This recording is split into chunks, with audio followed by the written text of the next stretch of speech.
Super Smash Bros. Ultimate. We all love it. Everyone who plays it wants to play more of it. And with the recent announcement of more DLC fighters, it seems that Nintendo has extended Ultimate's journey right on the horizon of its ending. So a lot of people have been asking themselves, what comes next? Is it another fighter pass? Possibly an introduction to the plethora of modes we've been given, like a boss rush mode or a create your own break the target stage using Stage Builder. Right now in the Smash Bros cycle is my favorite part. Everyone has had the game for a while, played it enough to get good at it or stay remarkably average at it like myself, and we've had a taste of the few new characters they could add, except instead of Ryu being the big headliner, we have 3 Ryus and a Hat Ken. But when Smash 4 only had 7 DLC characters, 3 of which being returning favorites, ultimately adding 4 new characters, we've been given the promise of 5 new characters, 3 of which are already in the game and the 4th is in development as of the time of this video. And there's no end in sight for possible new ones. Ideally, we would keep getting characters until the Switch dies, do the Street Fighter or Dragon Ball approach of getting a character pass and getting 5 to 6 characters a year. Honestly, a lot of people on the internet took the announcement of more DLC characters as a Fighter Pass 2 announcement, when in reality it was more of a don't assume this is the end kind of announcement. Which, alongside one of the least mainstream characters thus far being announced, I would say is a pretty smart move. But we come to the question now, what should we expect for the future of Smash DLC? And honestly, I have no clue what we're gonna get. This video isn't gonna be me spilling all the facts, it's more gonna be me spitballing for concepts I would just love to see in Smash's future. And to start us off, me and my friends have a few rules when talking about new Smash characters. First off, in this pack, they've all been third parties, and none of the characters have had spirits in the game beforehand. Sounds simple enough, but none of us have even the smallest idea of a clue who could be the next fighter. So for their last character of Fighter Pass 1, it's basically a crapshoot until the character comes out. I mean, everyone has their dream character they want to see in the game, but does anyone actually think that's the 100% confirmed character?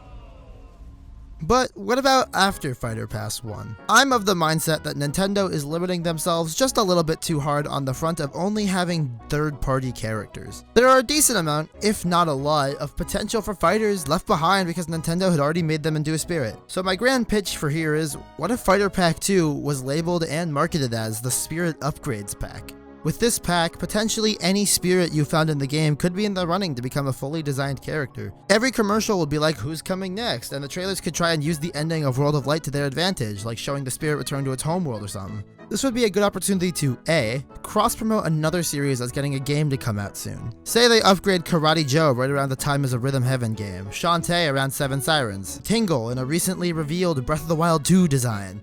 B, bring attention back to Nintendo. I'm sure everyone on the internet knows that Nintendo and Sakurai are the ones responsible for the game in the first place, but I feel like everything hype about Ultimate lately has been completely outside of Nintendo's brand. With, you know, Persona being PlayStation exclusive, the hero basically being a JRPG nostalgia wet dream, Banjo being Xbox exclusive, and Terry being relatively unheard of by the internet apparently. I'll be honest, I only know who he was because of the uproar about the Fatal Cutie design. And lastly, C. Basically round 2 for characters who always had a strong backing, but got shot down for whatever reason. Like the aforementioned Karate Joe and Shantae, Bandana D, Rex and Pyra, or Gino. Or, you know, all of these guys. And the best part of this idea for a pack, and what makes me think they might actually do something like this, is that it could possibly save so many resources and not introduce every character with new music or stages. See, everyone in the first Fighters Pass got a stage and new music. So if we go back to that set of characters I just mentioned, Karate Joe doesn't need a stage. A Rhythm Heaven stage would be awesome, but there's so many characterless stages that play Rhythm Heaven music that they could just toss in a few new remixes. Shantae is a third party, so likely she would warrant music arrangements and stages.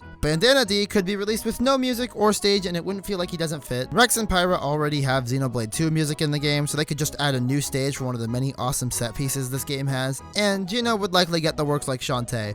But the Square Enix works, so 2 songs and likely not remixes of those songs and a stage. Essentially, that's giving some of the most requested characters for a decent margin less than the previous fighter pack. Maybe to circumvent the lesser amount of content, they could throw in like 5 Echo Fighters to drop alongside the Spirit characters. But okay, I see what you may be thinking. Every Spirit in Smash Ultimate is a lot of characters, and ultimately, a lot of filler for random things. No one wants the Yoshi card as a character or anything like that. So what if instead of a Spirit upgrade pack, it was an Assist Trophy upgrade pack? Basically the same circumstances as Spirit Track, a bunch of highly requested characters are in as assist trophies, and they are breaking out of that role. The marketing could be like a who's next kind of thing, and the trailers could have characters summoning assist trophies to help in battles, but end up being the crucial piece of the puzzle, leading to whoever summoning them handing the classic Smash letter over. I like the idea of these trailers because there's a couple natural pairings you can come up with. The hero giving a letter to Isaac, Wario giving one to Waluigi, Marth giving one to Takamaru, they all kinda line up.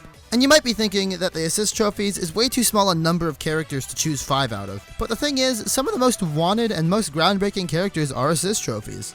Like, if you look at the number of characters who have actually been requested who are currently assist trophies, it's a pretty daunting amount.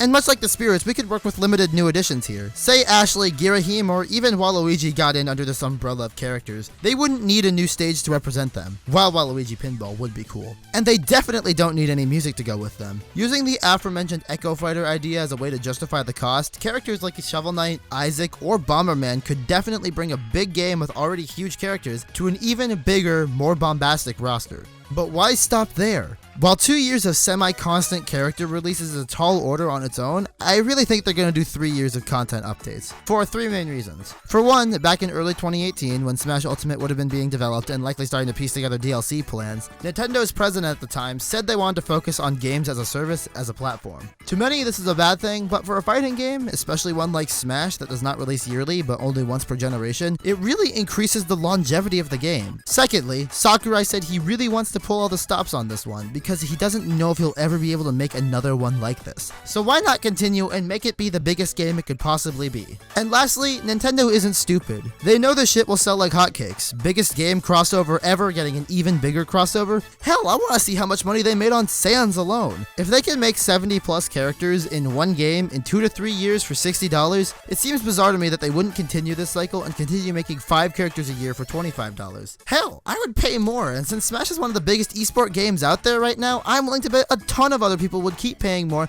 just to see what would come. Hell, they could charge $50 a year for a DLC pass like EA does, but since it's Nintendo, everyone would still feed into it. So, hypothetically, if they did make this 3rd DLC Fighter Pass, I would make it another third-party roundup.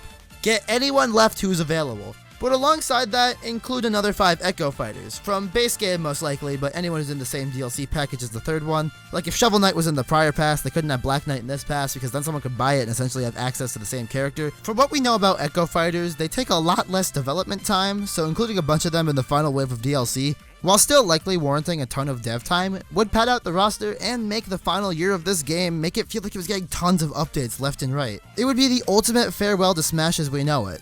Plus, before Fighter Pass 1, we had 75 individual characters, counting Piranha Plant, Echoes as different characters, and morphing the Pokemon Trainer into one. But if we had another 2 rounds of Fighter Passes, each with 5 characters, and 10 Echo Fighters added alongside the roster, we could have a roster with a perfectly round 100 characters. And since Smash is likely going to be radically different from whatever this is once Ultimate Content Cycle is done, I would love to see this become the new Melee, the one that is being played for ages. Make it undeniable that the series will ever reach these heights again, and maybe Sakurai could finally retire, knowing that he made the biggest game crossover of all time, and since he set a bar that is so stupidly high, no one is going to be coming for it for a while.